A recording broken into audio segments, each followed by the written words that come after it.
स्वागत है दोस्तों आप सभी का राम आईएएस चैनल पर। मेरा नेम है रिचा। आज हम चैप्टर 3 डिस्कस करने वाले हैं जिसका नेम है सरकार। ये जो हमारा चैप्टर है ये हमारा पॉलिटी का चैप्टर है। आज आपको एनसीईआरटी का भी वीडियो मिल जाएगा। काफी टाइम से एनसीईआरटी का वीडियो नहीं आ पा रहा था। साथ ही में एक चीज मैं ये भी कहूंगी कि जैसे ही मैं वीडियो रिकॉर्ड करना चालू करती हूँ वैसे ही किसी न किसी चीज की आवाज आनी होती है। कल जैसे आप देखिए बाइक की आवाज आ गई थी, आज भी आएगी वीडियो में, पता नहीं किस चीज की अजीब सी आवाज आ रही है। चलिए स्टार्ट करते हैं। एनीवे चैप्टर 3, हमारा चैप्टर 3 जो नेम है वो चैप्टर 3 का नेम सरकार है। सरकार, आपने मूवीज वगैरह में जो सरकार सुना होगा वो अपने बॉस को सुना होगा, लेकिन अगर आप रियल लाइफ में सरकार यानी गवर्नमेंट, इस समय जैसे हम देखते हैं कि बीजेपी की गवर्नमेंट है तो अलग अलग गवर्नमेंट होती है इंडिया में, अलग अलग पार्टीज होती हैं। आखिर सरकार है क्या, सरकार के कितने स्तर होते हैं, कितने स्टेट्स हैं, ये क्या, ये स्टेट्स आपके चैप्टर में मेंशन नहीं है लेकिन मैंने एडिशनल इंफॉर्मेशन के तौर पे लिख दिया है। जब हम इस चैप्टर को स्टार्ट करते हैं तो आर के लक्ष्मण जी का एक कोटेशन है, लोकतंत्र में एक कार्टूनिस्ट का काम है कि वह कार्टूनों के जरिए अपने अधिकारों का प्रयोग आलोचना करके, व्यंग करके तथा राजनेताओं की गलतियां ढूंढने के लिए करें। इस कोटेशन के साथ कोटेशन आप कह सकते हैं, या फिर सरकार जब भी गलतियां करे तो उस पे सवाल उठाने की बात कर सकते हैं, या अलग अलग तरीकों से बहुत सारी बातों को ये डिनोट करता है। आखिर सरकार है क्या? सरकार जो होती है, पहले अगर कहीं कहीं हम इंडिया में अगर हम बात करते हैं तो इंडिया में जो है वो डेमोक्रेसी है, डेमोक्रेटिक कंट्री है, डेमोक्रेटिक गवर्नमेंट है। साथ ही में और भी तरीके की सरकार होती हैं, तो इन्हीं के बारे में अब क्या अंतर है, कौन कौन सी गवर्नमेंट है, इनके बारे में हम देखते हैं। जैसे कि अगर कहाँ सड़कें बनाई जाएंगी, कहाँ स्कूल्स खोले जाएंगे, ये सारी जो जिम्मेदारियां होती हैं ये हमारी किसकी होती हैं? गवर्नमेंट की होती हैं।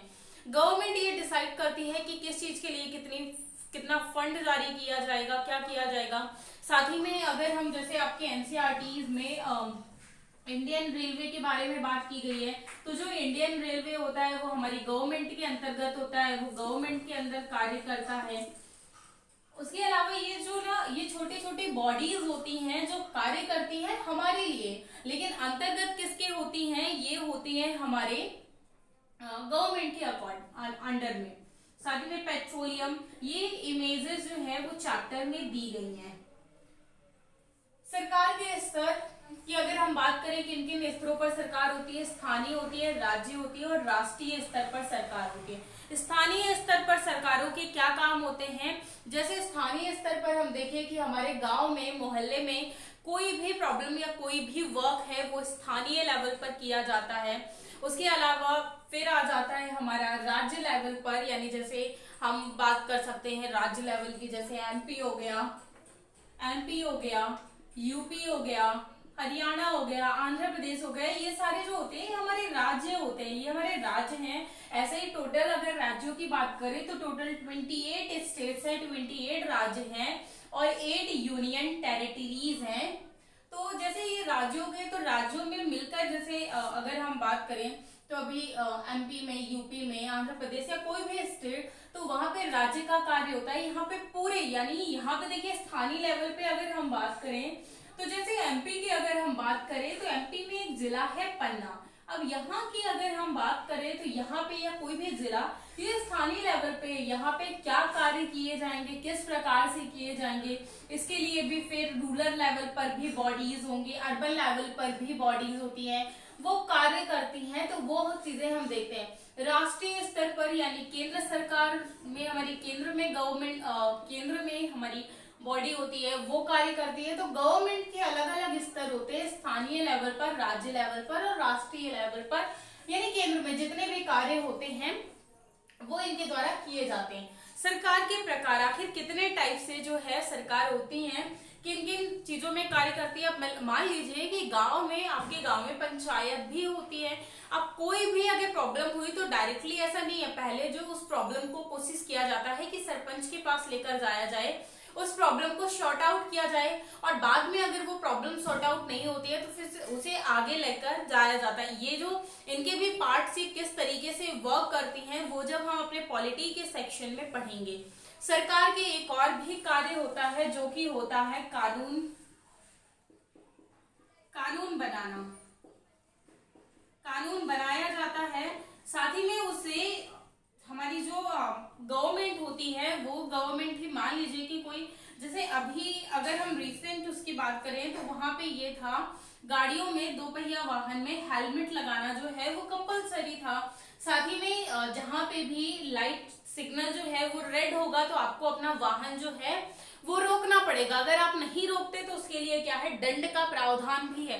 तो ये हमारी गवर्नमेंट की अलग अलग बॉडीज होती हैं जो मिलकर कार्य करती हैं, और वो भी अच्छे से। सरकार के प्रकार में हम बात करें तो आ जाता है लोकतंत्र और राजतंत्र। लोकतंत्र में जैसे आप लोगों ने लोकतंत्र और डेमोक्रेसी इसकी बहुत ही एक फेमस डेफिनेशन सुन रखी होगी, वो है by the people for the people of the people. यानी डेमोक्रेसी की अगर हम बात करें तो यहाँ पे जो हमारा नेता चुना जाता है वो हमारे द्वारा चुना जाता है। उसके बाद फिर जब हमारा नेता चुना जाता है तो कुछ बॉडीज ऐसी होती हैं कि उस नेता के द्वारा कुछ और पर्सन जो है इलेक्ट किए जाते हैं। जैसे हम अपने प्रेसिडेंट की ही बात कर लें तो प्रेसिडेंट हम एमपी और एमएलए को चुनते हैं, उनके उससे मिलकर हमारे जो है वो प्रेसिडेंट बनते हैं। और फिर हम यहाँ पे देखते हैं कि वो किसे बनाते हैं, प्राइम मिनिस्टर को बनाते हैं। और प्राइम मिनिस्टर की सलाह लेकर जो प्रेसिडेंट होते हैं वो और मिनिस्टर्स की नियुक्ति करते हैं, जैसे हमारे कैबिनेट मिनिस्टर्स हो गए। तो ये इस तरीके से जो बॉडी होती है फंक्शन करता है। तो लोकतंत्र में अगर हम देखें तो यहाँ पे सारी चीजें जो होती हैं कहीं ना कहीं वो हमारे अनुरूप होती है, हमारे फायदे के लिए वो चीजें जो हैं वो इम्प्लीमेंट होती हैं। और यहाँ पे सबसे बड़ी बात ये होती है कि हमारे पास राइट टू एक्सप्रेशन भी होता है। हम यहाँ पे हमारा कॉन्स्टिट्यूशन हमें ये प्रोवाइड करवाता है कि अगर हमारी गवर्नमेंट सही से कार्य नहीं कर रही है या कोई गलती कर रही है तो आप उस गवर्नमेंट से क्वेश्चन पूछ सकते हैं। वहीं अगर राजतंत्र की बात करें, दूसरा जो पार्ट होता है वो राजतंत्र होता है। जैसे लोकतंत्र में जो गवर्नमेंट होती है उसे अपने किए गए कार्यों की सफाई देनी होती है, वहीं राजतंत्र में वो चीजें नहीं करनी होती है। लोकतंत्र में जैसे आप अगर देखें तो प्राइम मिनिस्टर जो होते हैं उनकी हेल्प के लिए और भी मिनिस्टर्स होते हैं।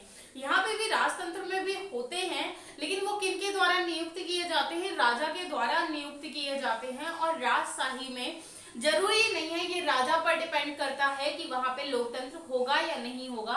यानी जो सर्वोच्च निर्णय होता है राजतंत्र में वो राजा का होता है। और इसमें आप बिल्कुल भी अगर राजा ने जो भी निर्णय दे दिया तो आप बिल्कुल भी सवाल नहीं उठा सकते हैं इस बात पर।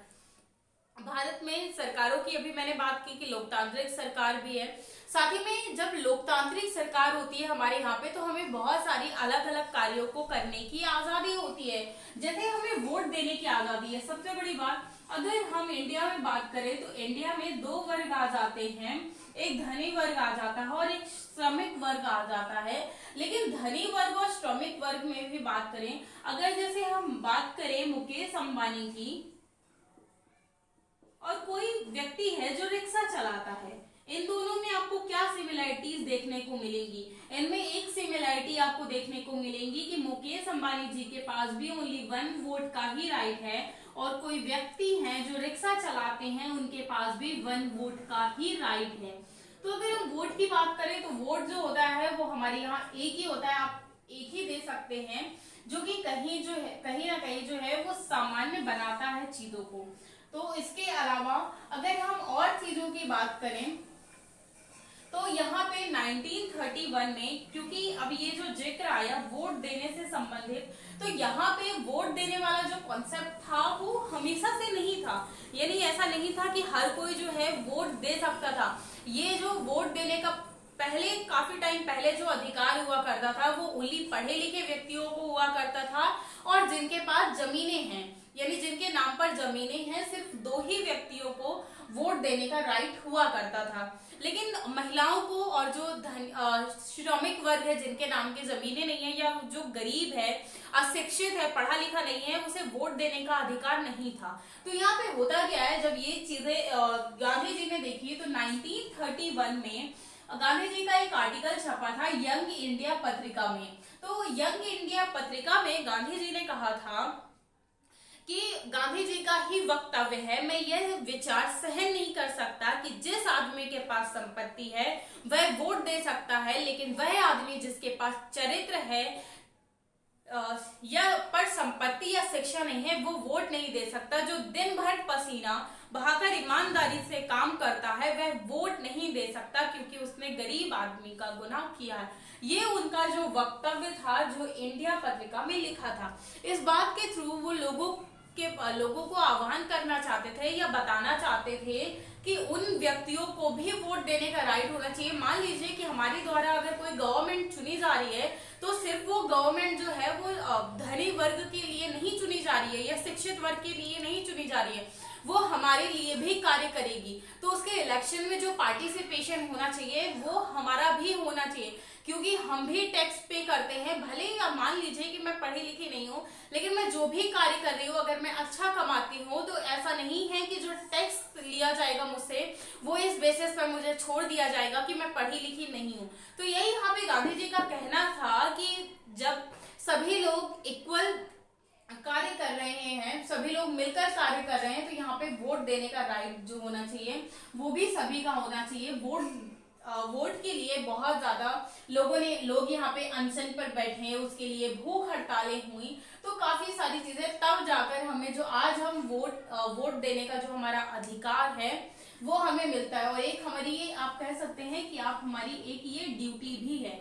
तो ये चैप्टर था, ये चैप्टर की समरी थी जो चैप्टर में हमारे बताया गया था। इतनी ही बातें थी जो हमारे चैप्टर में थी।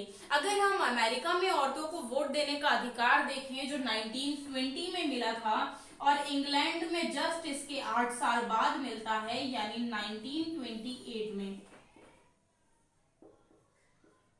इंग्लैंड में वोट देने का अधिकार। तो ये कुछ कंट्रीज हैं जहां पे हमें वो बातें बताई गई हैं। तो जब भूख हड़ताल वगैरह किया गई तब यहाँ पे वोट देने का अधिकार मिला। तो ये हमारे चैप्टर की समरी थी। अगर आपको कोई भी डाउट होता है तो आप पूछ लीजिएगा कमेंट करके। मिलते हैं हम आपसे नेक्स्ट चैप्टर में, और आज कोशिश करेंगे हम डेफिनेटली कि हमारा जो हिस्ट्री जो है वो 2-3 दिन से पेंडिंग है उसे दोबारा से रिज्यूम किया जाए, और क्लास 7 की एनसीईआरटी का चैप्टर 3 हम कोशिश करेंगे कि आज अपलोड हो जाए। थैंक यू, मिलते हैं नेक्स्ट वीडियो में। बाय बाय, तब तक के लिए अपना ख्याल रखिए।